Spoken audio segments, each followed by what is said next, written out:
Hari Om. Begin each day listening to the most auspicious sound in the universe.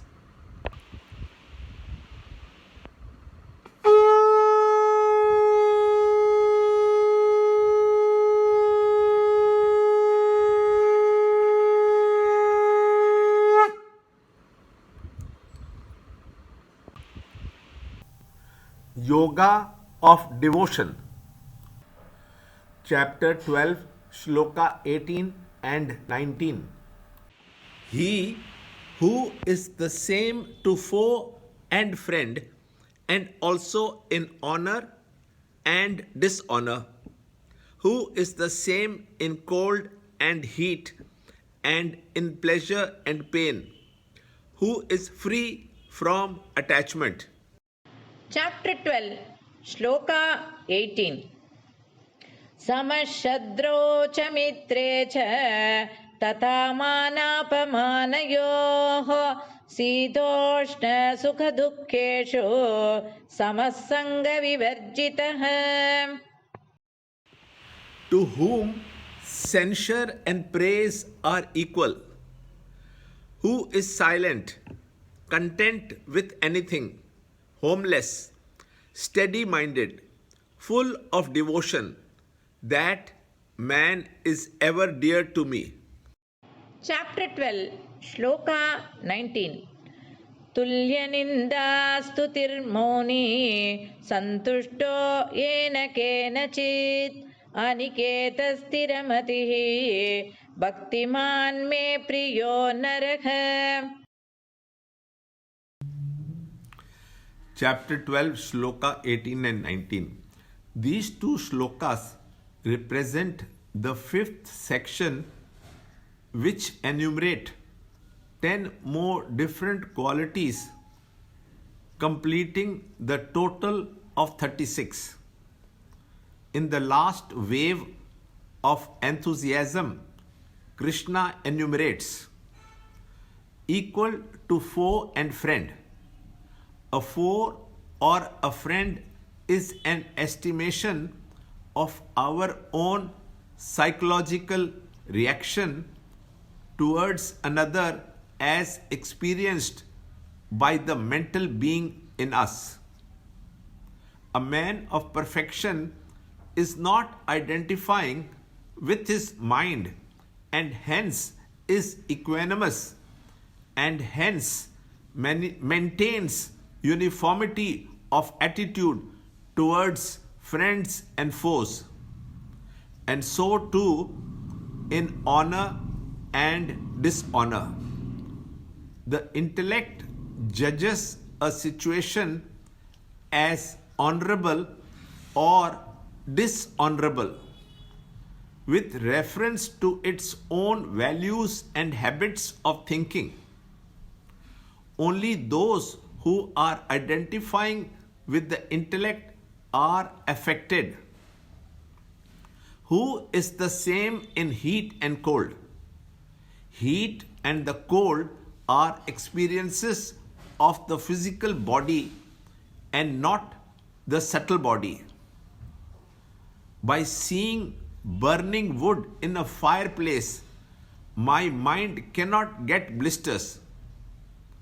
The above three terms represent all the experiences in life, physical, mental, and intellectual.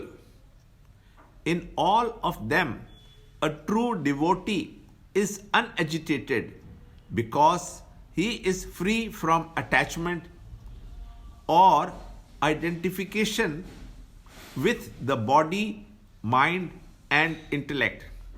He is a master of them all.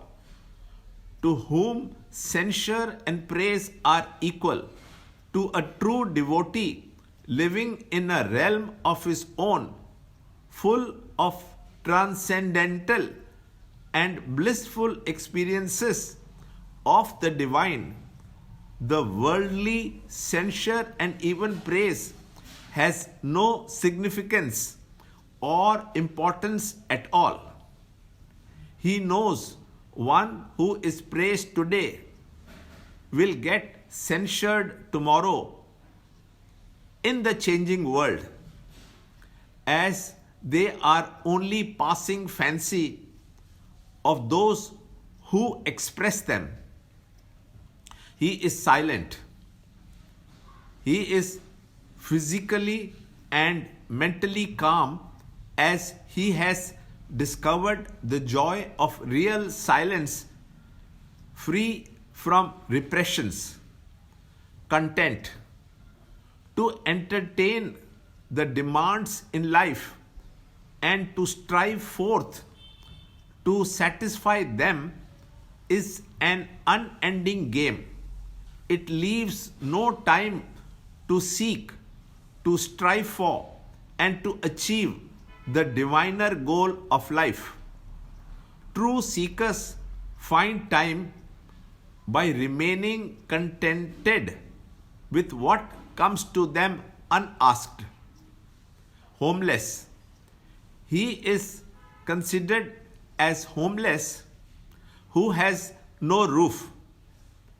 Even living under a roof in itself does not make the place a home, like a retiring room. It is only with a sense of possession associated with a sense of happiness and comfort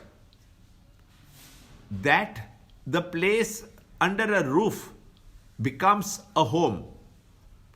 A true devotee has a shelter only at the seat of all pervading, and therefore his mental condition is termed homeless.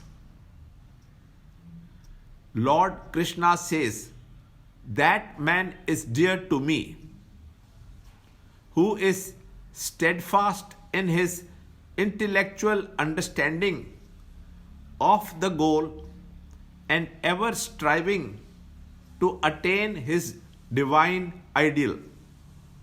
Learn more in the next shloka in the next video. To understand Gita, join Chinmaya Mission study group in your area. There are over 300 Chinmaya Mission centers in the world. Kindle Life is the first text prescribed in the scheme of study by Swami Chinmayananda himself. Watch Ranjod Kalra's videos on Kindle Life online.